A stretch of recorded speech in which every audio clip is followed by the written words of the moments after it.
Вітаю, шановна ютуб-громадо! З вами Сергій Притула, і сьогодні ми поговоримо, як не дивно, про мене і про мою роботу. Інколи у коментарях до своїх дописів чи до своїх відео я бачу закиди від деяких людей на кшталт: а як же так Притула пішов у політику, якщо він досі працює на телевізорі? Вважаю за необхідне цей момент пояснити та проговорити, щоб між нами не залишилося чогось нез'ясованого, а щоб не було якихось підозр чи таємниць, щоб ми і надалі залишалися великою дружною командою однодумців, яким не байдужа доля України. Є декілька моментів, на яких я хотів би наголосити. Перший.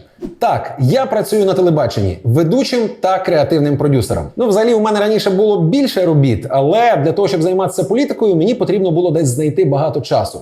Тому робота у варіати-шоу пішла під ніж більше року тому, а ведення корпоративних заходів ще раніше. Тож наразі телебачення – це ледь не єдина робота, яка фінансово забезпечує мене та мою родину. Це чесна праця, за яку мені не соромно, і з винагороди за яку я сплачую податки у бюджет України. Тож десь там, на новозбудованих українських дорогах, прикопана і моя частинка. Так само я долучився до того, щоб у когось була пенсія або зарплата вчителя, лікаря чи поліцейського. Що вже казати про народних депутатів. Другий момент. Незважаючи на багатовекторність деяких артистів, футболістів, політиків чи бізнесменів, я завжди мав і планую надалі мати чітку патріотичну позицію. Розвивати українське. Саме таким принципом я користувався і користуюсь у своїй роботі на українському телебаченні. Я почав свою кар'єру телеведучим ще тоді, коли україномовність в кадрі була не трендом, а радше винятком. Я був єдиним україномовним резидентом в Comedy Club Україна, започаткував найпопулярніше україномовне скетч-шоу «Файна Україна» та став очільником першого україномовного гумор-шоу «Варіати». Зрештою, коли я веду якісь музичні телепроекти, на яких обирається людина, яка має представляти Україну на міжнародних конкурсах, я в цей момент не просто голова, яка говорить. Я людина, котра допомагає обрати гідного представника від України, а не когось, хто буде легітимізувати начебто ніжну дружбу України з державою-агресором. Це були, є і будуть принципи моєї роботи в кадрі. І я ближчим часом в сенсі своєї роботи на телебаченні не збираюся нічого змінювати. Чому це важливо? Тому що процеси українізації українського суспільства повинні йти на різних фронтах. Багато чого робить Міністерство освіти, багато чого робить Міністерство культури, навіть РНБО щось робить. Але давайте будемо відверто. Саме через масову культуру цей процес відбувається максимально безболісно та нативно. Мені важливо, щоб в нас в Україні люди дивилися не російський СТС чи ТНТ, а наш український розважальний чи пізнавальний контент. Бо якщо у нас не буде своїх розважальних шоу, своїх мильних опер, свого українського стендапу чи репу, то цей вакуум завжди буде заповнювати російський продукт. Саме тому багато років поспіль я докладав зусиль для того, щоб заповнювати телеефіри українським і, зокрема, україномовним телевізійним контентом. Я ніколи не погоджувався на роботу у Росії ні до війни, ні тим більше після їхнього нападу у 2014 році. Для мене завжди це було принципово неприйнятним. Особливо після 2014-го. Навіть якщо мова йшла не про безпосередньо зйомки у Росії, а навіть у проектах із російським корінням. Тож, як тільки я дізнався про російських бенефіціарів у шоу «Де логіка», я пішов до свого керівництва і повідомив про вихід із цього проекту. Бо це принципова позиція. Звісно ж, була певна група людей, яка роздмухала цей кейс до того, що начебто Притула скурвився. Але, друзі, послідкуйте, будь ласка, за моїм життям, і ви зрозумієте, що у ньому є певна послідовність. Просувати українське, займатися військовим волонтерством, а потім в одну мить перекреслити все це долученням до одного нещасного телевізійного проекту, давайте відверто, це трохи не мій стиль. Як би комусь не хотілося довести протилежне. Тому в новому сезоні цієї програми ви будете насолоджуватися роботою нового ведучого, а я продовжу робити і далі те, що для мене є важливим. А тепер наступне, і це, мабуть, головне. Чи можна займатися політикою і працювати на телебаченні одночасно? Я вважаю, що принаймні, поки тебе не обрали до парламенту чи міським головою, можна. Принаймні, мені це вдається. У такому ділі, як тайм-менеджмент, я можу давати майстер-класи. Усі ті телевізійні проекти, які ви цієї осені побачите в ефірі каналів СТБ та Новий, я відзняв за 27 днів.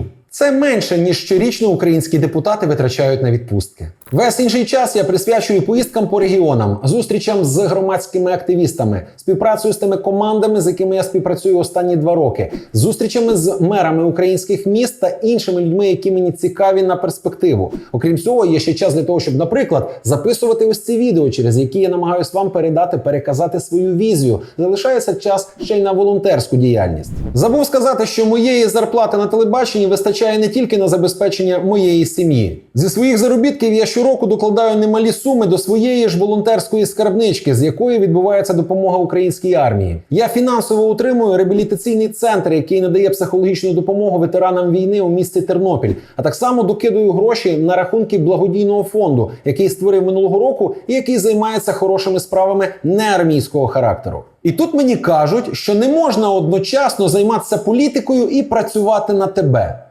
Бо чого? Тобто, якщо я піду з телебачення за кілька років до, приміром, парламентських виборів, кому від цього стане легше? Нашим воїнам? Ветеранам? Дітям? А хочете, я одразу озвучу запитання, яке у вас одразу виникне після того, як я оголошу про закінчення телекар'єри?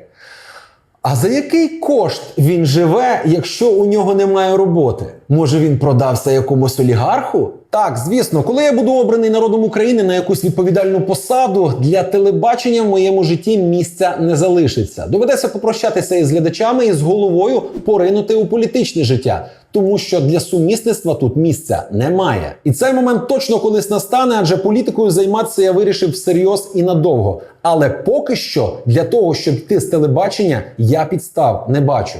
Більше того, я ще й на радіо НВ працюю. У мене там по четвергах ввечері авторська програма. Ну мені ще поки що це не закидають, але я так вирішив відкрити вже всі карти, щоб потім не казали, що не попереджав. А, до речі, є ще один момент, який мене дуже веселить. Він стосується другої категорії хейтерів. Ну, тобто є ті, які кажуть, що викинь до дідька телебачення і займайся виключно політикою. А є другі, цікавіші, які кажуть, в жодному разі тобі не можна займатися політикою, ти ж працюєш на телебаченні. Ну, мовляв, куди тобі пертись в політику, ти ж телеведучий. І додають ось це, як здається їм вкрай важливе, кожен має займатися своїм ділом. Я не буду вдаватися у філософські роздуми на тему того, чому хтось за мене вирішує, яке діло моє, а яке не моє. Я просто запитаюсь, відштовхуючись від вище наведених фактів. Чому, коли щороку я збираю від 5 до 8 мільйонів гривень на армію, закуповлюю і розвожу все необхідне для наших бійців, ці люди не кажуть мені, щоб я не ліз у волонтерство, а займався своїм ділом? Чому, коли 6 років я отримую реабілітаційний центр, який надає психологічну допомогу ветеранам війни і членам їхніх родин,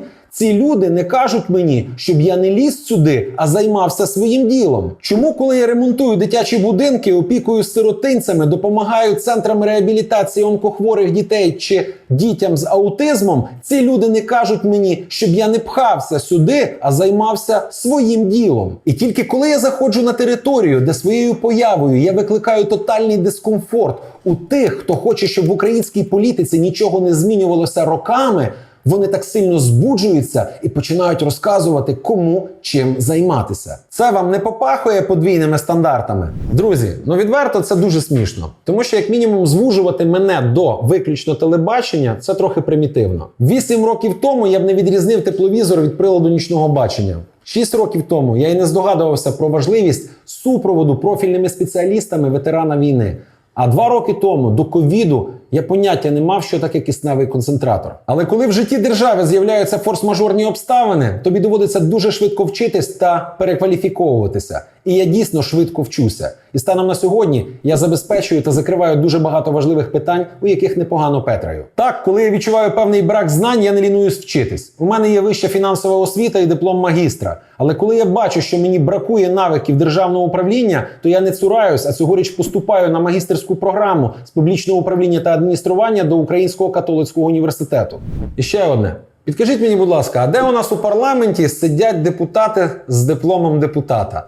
Або може у нас серед президентів був хоч якийсь президент з дипломом магістра президентства? Ну чи хоча б бакалавр? Всі люди звідкись приходять у політику. Хтось був червоним директором, хтось працював банкіром, хтось виробляв цукерки. І в цьому немає нічого поганого чи ганебного. І це не означає, що ці люди не можуть стати політиками. Аграрії, юристи, військові, лікарі, стартапери, вчителі – Кожен з них може стати політиком, якщо людина вміє організовувати процеси, збирати команди, вести їх за собою до чогось світлого та путнього. Політика – це не легка прогулянка і не атракціон. Це важка праця і не за подяку, а радше навпаки. Але я для себе вирішив. Хочеш зробити щось добре? Не чекай, коли це хтось зробить замість тебе. Зроби це сам. На жаль, більшість політиків при владі не влаштовують мене як громадянина. Тож моя мета – змінити політичний ландшафт в Україні, ведучи у владу не тільки нові, а насамперед нові та професійні обличчя. І я не просто вірю, я знаю, що ми з цим впораємося. Сподіваюсь і на вашу підтримку. Дякую усім, хто вже підтримує, і дякую тим, хто буде підтримувати. А також дякую за увагу і до нових зустрічей. Щиро ваш Сергій Притула.